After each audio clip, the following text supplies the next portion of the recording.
जाएगा। ठीक है, कापी कलम को ले लीजिएगा और शुरुआत करते हैं प्रश्न नंबर 21 से। तो देखिएगा 21 नंबर आपके लिए लिखा हुआ है, यदि तीन संख्याएं 2:3:5 के अनुपात में हो और उनके योग का 2 गुना 100 हो तो तीनों में सबसे बड़ी संख्या का वर्ग क्या होगा। अब दोस्तों आपको यहाँ पर इस सवाल को सॉल्व करना है, तो कैसे सॉल्व करेंगे आइए समझते हैं। सबसे पहले आपको बताया गया है कि तीन संख्याएं हैं जिनका अनुपात आपको दे रखा है 2:3:5। तो यहाँ पर दोस्तों आपको संख्याओं का अनुपात दे रखा है। अगर आप लोग चाहें तो यहाँ पर एक काम कर सकते हैं, आप लोग इनको ले सकते हैं। संख्या नंबर 1 2x आपको हो जाएगी, दूसरी आपको हो जाएगी 3x और तीसरी आपकी हो जाएगी 5x। पहली बात मैंने क्या किया, इन संख्याओं को 2x 3x 5x मान लिया। आपसे सवाल कर रहा है कि उनके योग का 2 गुना 100 है, इनके योग का 2 गुना। अब दोस्तों क्या करेंगे, हम इन सभी को जोड़ लेंगे। अगर हम इन सभी को जोड़ें कितना आपका आएगा, देखिएगा 2 और 3 5 5 10 आपका हो गया 10x। और सवाल में आपसे कहा गया है कि इनके योग का 2 गुना 100 है। योग का 2 गुना का मतलब योग का डबल कर दीजिएगा और कितना, ये आपका है 100। आपसे सवाल ये कह रहा है। अब आप लोग इसको हल करेंगे तो आपका 0 से आपका 0 कैंसिल होगा। x बराबर आप करेंगे आपका आएगा 10 बटा में आपका आएगा 2 और जिससे आपका निकल आएगा 5। तो यहाँ से आपने x का मान निकाल दिया, आपका आ गया 5। आपसे कहा गया है कि तीनों में सबसे बड़ी संख्या का वर्ग क्या होगा। तीनों में सबसे बड़ी संख्या का वर्ग, देखिए सबसे बड़ी संख्या की बात करेंगे तो आपकी संख्या कितनी है 5x। सबसे बड़ी संख्या कितनी है 5x, तो 5 और x, ठीक है कितना 5x। तो 5x का मतलब क्या हुआ, 5 गुणा में x का मान रखेंगे 5, कितना आपका हो जाएगा 25। ये आपकी संख्या आ गई। और अब आपको क्या बताना है, अब आपको बताना है बड़ी संख्या का वर्ग। तो वर्ग करने के लिए क्या करेंगे हम लोग यहाँ पर 25 का कर देंगे वर्ग, कितना होगा 625। तो इस तरीके से आप लोग यहाँ पर सवाल को सॉल्व कर देंगे और आपका ऑप्शन नंबर यहाँ पर बी वाला बिल्कुल राइट आंसर बन जाएगा। ठीक है दोस्तों, आप सभी लोगों को ये बात समझ में आ गई होगी। 625 इसका आपका बिल्कुल राइट आंसर हो जाएगा। दोस्तों आप लोगों का अगर ये सवाल सही निकला है तो आप लोग अपनी कॉपी में नंबर डालिएगा और एक तरफ से टिक लगाते आइए कौन सा आपका सवाल सही गया है, कौन सा आपका सवाल गलत गया है। और उसके बाद आप लोग वीडियो के लास्ट में आप लोग कमेंट बॉक्स में बताएंगे कि आपका स्कोर कितना रहा है। देखिए दोस्तों यहाँ पर आपके लिए आ चुका है प्रश्न नंबर दूसरा। अब 2 नंबर सवाल को देखिएगा। ठीक है, 22 नंबर यहाँ पर लिखा हुआ है, 6 साल पहले दो व्यक्तित्व पी और क्यू की आयु का अनुपात 3:2 था। 4 साल बाद उनकी आयु का अनुपात 8:7 हो जाएगा। पी की आयु कितनी है। सवाल को आपने पढ़ लिया है, अब चलिए यहाँ पर सवाल को लगा के देखते हैं। ठीक है, 2 साल पहले दो व्यक्ति हैं, पी और क्यू की आयु की बात की गई यहाँ पर। ठीक है, देखिए पहले के पी और क्यू के बारे में बात की गई है और आपसे कहा गया है कि 6 साल पहले और फिर कहा गया 4 साल बाद। तो इसका मतलब मैं यहाँ पर मान रहा हूँ कि आपका जो वर्तमान स्थिति होगी ना, वर्तमान वाले स्थिति में आता हूँ बीच में। और आपसे सवाल जो कह रहा है उसको मैं यहाँ पर देख रहा हूँ। सवाल कह रहा है कि 6 साल पहले का अनुपात 3:2। तो अगर वर्तमान से 6 साल पहले चले आएँ तो इसका अनुपात था 3:2। और अगर आज के मतलब वर्तमान के 4 साल बाद की बात करें यहाँ पर, तो इसका दोस्तों आपका अनुपात कितना बनेगा, तो आपका अनुपात बन जाएगा 8:7। ठीक है, अब आपको यहाँ पर सबसे पहले देखना है। देखिए दोस्तों, जब भी आपका इस टाइप का सवाल होगा तो आप सभी लोगों को सबसे पहले इसके बीच का डिफरेंस निकाल लेना है। मतलब किसका किसका, जैसे दोस्तों आपको यहाँ पर 3 दिख रहा है, यहाँ पर आपको 8 दिख रहा है, तो आपको इन दोनों का निकालना है अंतर। कितना आपका आएगा, आपका अंतर है 5। इसी तरीके दोस्तों आप आगे देखेंगे 2 और 7 का अंतर, यहाँ पर भी आपका 5 आ गया। तो यहाँ पर आपका ये बिल्कुल सही है। ठीक है, आपको इसमें कोई भी चेंजेस नहीं करने हैं। आपका यहाँ पर अंतर निकल के आया है 5, तो इसका मतलब क्या है कि जो आपका अंतर है ना, ये अंतर 5। तो इस 5 की वैल्यू आपको देखिए कितनी, अब देखिए कितनी रखी है, तो जितना इसका अंतर हो ये वाला देखिए, इनमें डिफरेंस कितने का है। मतलब वर्तमान से 6 साल पहले और वर्तमान के 4 साल बाद। तो अगर इन दोनों को मिलाकर देखेंगे तो कुछ बच्चे यहाँ पर -2 कर देंगे, लेकिन नहीं, सोचिएगा वर्तमान से 6 साल पहले की बात की गई और वर्तमान के 4 साल बाद की बात की गई, तो इन दोनों के बीच का जो डिफरेंस होगा ना दोस्तों, कितना आपका हो जाएगा, इन दोनों के बीच का डिफरेंस आपका हो जाएगा 10। ठीक है, तो इन दोनों के बीच का आपका डिफरेंस कितना हो गया है, 10 वर्ष। कितना, 10 वर्ष। अगर 5 की वैल्यू 10 वर्ष दोस्तों यहाँ पर आपकी आ गई है, तो इसका मतलब यहाँ पर 1 की वैल्यू आपकी आ जाएगी 2 वर्ष। आपको निकालनी पी की आयु कितनी है, मतलब पी की वर्तमान आयु आपको निकालनी है। तो आप क्या करेंगे, आप सबसे पहले तो आप 3 की वैल्यू निकालेंगे। ठीक है, देखिए 1 की वैल्यू 2, तो 3 की वैल्यू कितनी आ गई, 6 वर्ष। तो यहाँ पर दोस्तों आपने 3 की निकाली 6 वर्ष, तो इसका मतलब यहाँ पर ये हुआ कि यहाँ पर जो आपका 3 है ना, यहाँ पर आपका आएगा 6 वर्ष। लेकिन ये जो 3 वाला है, ये 6 वर्ष पहले की आयु आपको रखी है। ठीक है, ये जो आपका जो यहाँ पर 3 है ना, ये 6 वर्ष पहले की आयु है। तो आपको चाहिए वर्तमान आयु, तो वर्तमान के लिए 6 वर्ष बाद आएंगे ना, तो इसका मतलब 6 वर्ष पहले 6 थी और अब 6 वर्ष मतलब वर्तमान में अगर देखेंगे तो 6 वर्ष पहले की 6 है, तो वर्तमान के लिए आप लोग 6 इसमें और जोड़ेंगे तो 12 वर्ष दोस्तों आपका जो यहाँ पर निकल के आएगा वो आपका बिल्कुल ही राइट आंसर बन जाएगा। ठीक है दोस्तों, ऑप्शन नंबर आपका यहाँ पर बी वाला बिल्कुल ही करेक्ट आंसर होगा। ठीक है, 12 वर्ष आपका निकल के यहाँ पर आ जाएगा। अगर आप लोग चाहें तो आप लोग इसको x मान के भी लगा सकते हैं, आपकी इच्छा है। ठीक है, आप चाहें वैसे भी आप लगा सकते हैं। तो ये बात भी आप लोग समझ गए होंगे। यहाँ पर आगे चलते हैं हम लोग इसके बाद अगले प्रश्न पर। यहाँ पर आप लोग देखेंगे ये सवाल आपके लिए आ चुका है, आपको इसको हल करना है। तो देखिए ये तो सवाल आपके लिए सिंपल है, आप इसको आसान तरीके से कर सकते हैं बिल्कुल। सबसे पहले आप क्या करेंगे, देखिए बोर्ड मास का नियम क्या होता है कि सबसे पहले आपको ब्रैकेट को हल करना पड़ता है और उसके बाद आपको उसके आगे पीछे जो कुछ होगा ठीक उसको हल करेंगे। तो सबसे पहले हम लोग ब्रैकेट को यहाँ पर सॉल्व करेंगे। देखिए यहाँ पर BODMAS ब्रैकेट के अंदर जाने के बाद आप क्या करेंगे, तो इसके अंतर्गत पहले आप क्या करेंगे, जोड़ेंगे या गुणा करेंगे। तो पहले मल्टीप्लाई, ठीक है, एम से मतलब मल्टीप्लाई मतलब गुणा, तो पहले गुणा क्या आता है। ठीक है, तो इसमें दोस्तों आप जाएंगे, देखिए 50 प्लस और 20 पंचे आपका हुआ 100 और आपका एक बाद लगेगा पॉइंट, तो आपका कितना बन जाएगा, आपका बन जाएगा 10.0 और भाग लगा आपका है 0.7। यहाँ पर आपका 50 10 कितना होगा 60 और आपका हो जाएगा भाग लगा है 0.7 से। इसका मतलब आपका हो जाएगा 60 बटा में आपका हो जाएगा 0.7। इतना सा आपका काम यहाँ पर हो जाएगा। पॉइंट को आप हटाएंगे, जीरो बढ़ाएंगे, आप 7 से काटेंगे, 7 1 7 देखिएगा 7 8 56 कितना बचा 4, 40 हो गया ना। 7 35 कितना बचा 5, लगाया पॉइंट, बढ़ाया जीरो हो गया 50, 7 7 49। अब आप लोग यहाँ पर देखिएगा आपको सिर्फ इस वाले ऑप्शन में आपको दिख रहा है सी वाले में, तो इसका मतलब ये हुआ कि आपका ऑप्शन नंबर यहाँ पर सी वाला बिल्कुल राइट आंसर बन जाएगा। ठीक है दोस्तों, ऑप्शन नंबर आपका यहाँ पर सी वाला बिल्कुल ही करेक्ट आंसर बन जाएगा। चलिए आगे देखते हैं। इसके बाद हम लोग अगला सवाल आपके लिए है सवाल नंबर 24। 15 मीटर और 20 मीटर के दो खंभे जमीन पर सीधे खड़े हैं, उनके बीच की दूरी 12 मीटर है, तो उनके सबसे ऊपरी छोरों के बीच की दूरी ज्ञात कीजिए। देखिए 15 मीटर और 20 मीटर के दो खंभे जमीन पर सीधे खड़े हैं। इस तरीके से एक खंभा मान लीजिए 15 मीटर का हमने मान लिया और ये खंभा खड़ा कर लिया 20 मीटर का, ये जमीन पर सीधे खड़े हैं। ठीक है, उनके बीच की दूरी 12 मीटर, ये दूरी आपकी होगी 12 मीटर। ठीक है, ये वाली दूरी आपकी कितनी होगी, ये होगी 12 मीटर। आपसे सवाल करा है कि उनके सबसे ऊपरी छोरों के बीच की दूरी ज्ञात कीजिए, मतलब इसकी निकालिए आपको दूरी। अगर आप इस तरीके से कर दें तो ये वाला तो आपका 15 हो जाएगा ना, ये 15 है तो आपका 15 होगा, और इसका 5 जो आपका है वो आपका 5 हो जाएगा, तो आपका टोटल 20 हो गया ना। तो ऊपर आपका 5 हो गया और नीचे वाले अगर ये 12 आपके है तो आपके ये वाला 12 हो गया। ठीक है, तो ये 12 हो गया। अब दोस्तों आपको यहाँ पर दिख रहा है कि जो आपका ये बंधा है ना, आपका ये बंधा है एक समकोण त्रिभुज, और समकोण त्रिभुज में अगर आपने पाइथागोरस त्रिक को पढ़ रखा है तो आपको पता होगा कि 3 4 5 की एक त्रिक होती है, एक होती है 6 8 10, एक होती है 12 13 और 5 ये भी होती है। ठीक है, इसी को दोस्तों यहाँ पर देखेंगे आपकी वाली बजाएगी 13। ठीक है, आप चाहें तो इसको पाइथागोरस प्रमेय से इसको सॉल्व भी कर सकते हैं, लेकिन अगर आपको पता है तो आप लोग डायरेक्ट भी इसको निकाल सकते हैं। तो इस तरीके से आपका सवाल नंबर 24 का सी वाला बिल्कुल राइट आंसर बन जाएगा।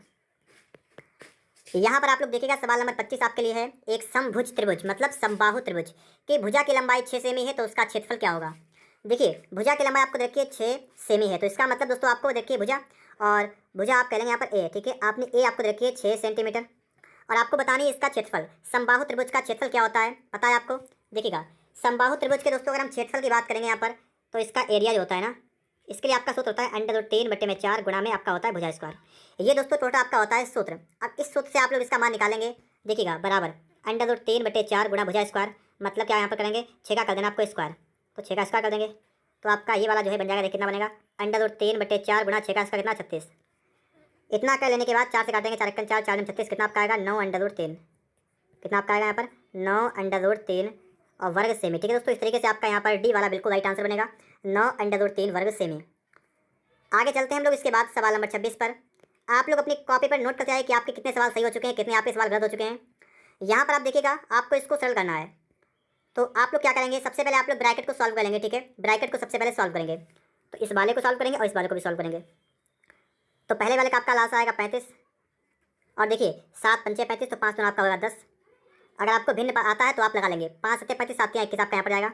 और भाग की बात करेंगे यहाँ पर देखिएगा तो यहाँ पर आपका आएगा 35, फिर देखिए 7 2 14 और प्लस 7 5 5 10। ठीक है, इतना आपका हो जाएगा यहाँ पर। ये आपका हो जाएगा 31/35, भाग लगा ये आपका हो जाएगा 34 बटा, गलत कर दिया 24/35। कुल मिलाकर दोस्तों बात ये बनी कि 31/35 आपका यहाँ पर, भाग का गुणा 35/24 आपका यहाँ पर। इतना हो जाने के बाद आप 35 से 35 काट देंगे, आपका बचेगा 31 बटा में आपका बचेगा 24। ये दोस्तों आपका बिल्कुल राइट आंसर बनेगा। ठीक है, ऑप्शन नंबर आपका यहाँ पर ए वाला बिल्कुल राइट आंसर बन जाएगा 31 बटा में आपका 24। यहाँ पर आप देखिएगा सवाल नंबर आपके लिए आ चुका है 27 नंबर। पी ने एक वस्तु को 1600 रुपये में खरीदा तथा 10% के लाभ पर बेच दिया। यदि इस वस्तु को 1840 में बेचा होता तो लाभ परसेंटेज कितना बढ़ जाता। सवाल को आपने पढ़ लिया ना। अब देखिए यहाँ पर पी ने एक वस्तु को 1600 में खरीदा। पी एक व्यक्ति है जिसने एक वस्तु खरीदी 1600 रुपये में। ठीक है, और 10% लाभ पर बेच दिया, 10% लाभ पर बेच दिया। यहाँ पर आपको निकालना है कि कितने बेचा। ये तो आपका सीपी हो गया, इसका एसपी कितना है पहले तो आप ये निकालिएगा, बताइएगा। इसको 10% के लाभ पर बेचा, तो आप क्या करेंगे, अगर आप लोग 1600 का 10% निकाल लें, 1600 का अगर आप लोग 10% निकालें ना, तो कितना आपका आएगा, 2 जीरो से आपके 2 जीरो कैंसिल होंगे और आपका हुआ 160। तो इसका मतलब है कि इसने 160 रुपये का लाभ लेकर बेचा है। तो आप 1600 में क्या करेंगे, 160 को जोड़ देंगे, तो आपका कितना आएगा, आपका आएगा 1760। तो इसका मतलब दोस्तों यहाँ पर ये हुआ है कि आपने 1600 में कोई चीज़ खरीदी थी और इसको 10% लाभ पर बेचा, इसका मतलब इसको 1760 में बेच दिया। इसके बाद क्या हुआ कि यदि इस वस्तु को 1840 में बेचा होता, अगर इसको इतने में ना बेचा होता और इसको बेचा होता इसकी जगह पर 1840 में, 1840 में बेचा होता, इसका एसपी ये होता, तो आपसे कहा गया तो लाभ परसेंट कितना बढ़ जाता। देखिए इतने रुपए की 1600 रुपये की आपने कोई चीज़ ली, अब आप उसको बेच रहे हैं 1800 में, अब आपसे ये पूछा कि कितना लाभ बढ़ गया यहाँ पर। तो अब आप पहले ये देखिए कि आपको लाभ कितना यहाँ पर हो रहा है, बताइए कितना आपका लाभ हो रहा है। तो यहाँ पर 1600 से 1840 मतलब 240 का हो रहा है आपको प्रॉफिट हो रहा है ना, 240 का दोस्तों आपको यहाँ पर क्या हो रहा है, लाभ हो रहा है। अब आपको ये निकालना है परसेंटेज में, तो अब आप लोग इसको परसेंट में चलिए कितने का लाभ हो रहा है। ठीक है, तो लाभ परसेंट क्या होता है, सूत्र मैं यहाँ पर लगाता हूँ। ठीक है, आपको देखिए दिखा रहा हूँ। ठीक है, देखिए यहाँ पर लाभ परसेंट, लाभ ठीक है, सूत्र में लिख के आपको दिखा दूँ, ठीक है, P/CP × 100 ये होता है, ये होता है आपका सूत्र। ठीक है, तो इस सूत्र को आप नोट करिएगा। मैं यहाँ पर सूत्र नहीं लिखूंगा, इसको हटाऊंगा। ठीक है, सवाल आपको लगा के दिखा रहा हूँ। तो आप क्या करेंगे, आप निकालेंगे लाभ परसेंट, तो प्रॉफिट परसेंट आप निकालेंगे, लिखेंगे लाभ। लाभ आपका है 240 का बटा में क्रयमूल्य, क्रयमूल्य आपका है 1600 का, गुणा में कर देंगे 100। इतना कर लेने के बाद आप लोग इसको काटे पीटेंगे। ठीक है, आपके 2 जीरो से आपके 2 जीरो कैंसिल होंगे, 16 × 16, 16 × 16 50, 16 85, आपका आ गया 15%। देखिए, अगर आप 240 में बेचेंगे तो मतलब कितने में, अगर आप कितने में 1840 में बेचेंगे तो आपको 15% का लाभ होगा, यहाँ से आपका निकल के आया। और वैसे आपको हो रहा है 10% का, और ऐसे होगा 15% का, तो कितना बढ़ा 5%। तो ऑप्शन नंबर आपका यहाँ पर ए वाला बिल्कुल राइट आंसर बनेगा। ठीक है दोस्तों, ऑप्शन नंबर आपका यहाँ पर ए वाला बिल्कुल ही राइट आंसर बन जाएगा।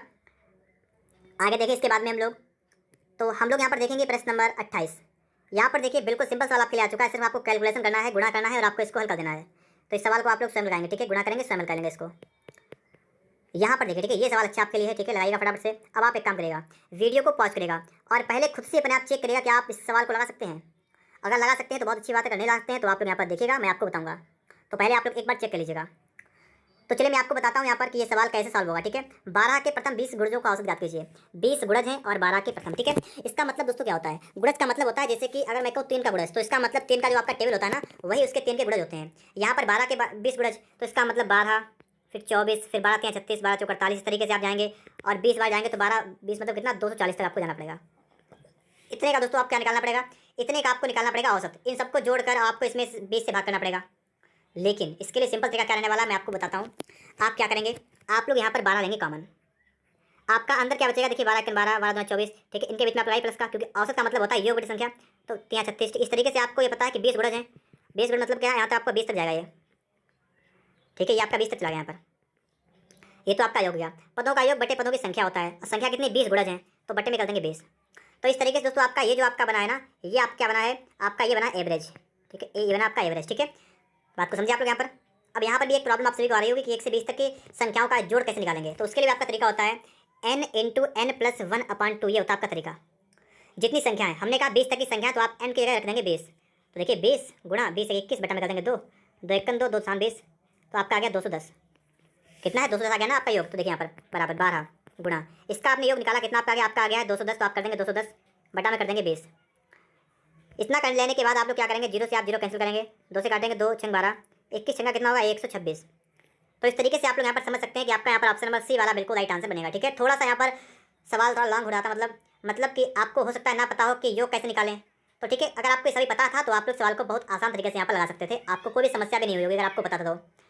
चलिए ठीक है, इतना सवाल लगाने के बाद हम चलते हैं सवाल नंबर 23 की तरफ।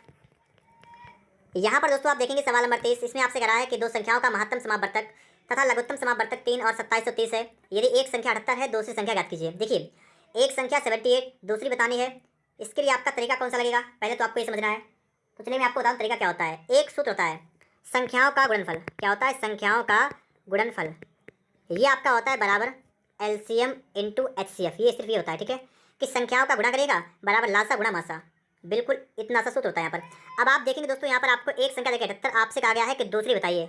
हम दोस्तों यहाँ पर क्या करेंगे, लिखेंगे 78 लिखेंगे, गुणा में करेंगे दूसरी मान लेंगे x बराबर लासा गुणा मासा, 1 × 3 है, 1 × 2730, बस इतना सा आपको यहाँ पर करना है। ठीक है, अब आपको सिर्फ इसको सॉल्व कर देना है। तो सबसे पहले आप क्या करेंगे, देखिए सॉल्व करेगा 3 से काटेगा, 3 × 3 3 दूना 6 3 18 26 हो गया।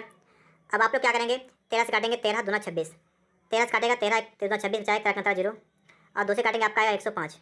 तो x का मान दोस्तों आपका आ गया 105। ठीक है, x का मान आपका आ गया 105। ऑप्शन नंबर आपका यहाँ पर सी वाला बिल्कुल ही राइट आंसर बन जाएगा। ठीक है, ऑप्शन नंबर आपका यहाँ पर सी वाला बिल्कुल राइट आंसर बन जाएगा। अगर आप सभी लोगों को वीडियो अच्छा लग रहा है तो आप लोग वीडियो को लाइक कर दीजिएगा, चैनल पर नए हो तो चैनल को